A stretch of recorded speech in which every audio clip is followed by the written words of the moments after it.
Konsert Gegar Vaganza 2025 minggu ke-8 menyaksikan 9 penyanyi berpengalaman diuji keupayaan mereka untuk kelangsungan dalam saingan.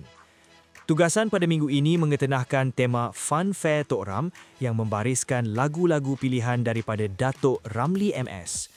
9 peserta yang bersaing ialah Nob Han, Krisha, Mel Sakura dan kumpulan Freshies yang dianggotai Eji dan Shima.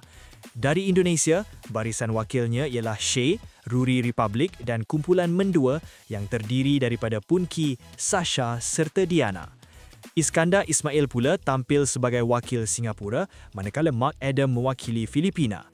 Markah ditentukan sepenuhnya oleh juri profesional tetap yang juga menjalankan tugas sebagai pengkritik sepanjang musim. Barisan juri menampilkan pengarah muzik Datuk Ramli MS, penyanyi ikon Indonesia Hetty Kos Endang dan pendidik vokal Datuk Syafina Selamat. Program realiti ini dikendalikan oleh hos pentas utama Nabil Ahmad dan Sherry Al-Haddad sepanjang 12 minggu konsert.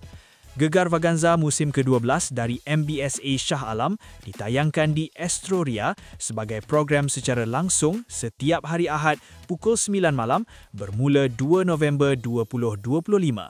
Penonton boleh mengakses siaran ini secara digital menerusi aplikasi Astro Go, Suka dan On Demand di Astro Box untuk tontonan yang lebih fleksibel.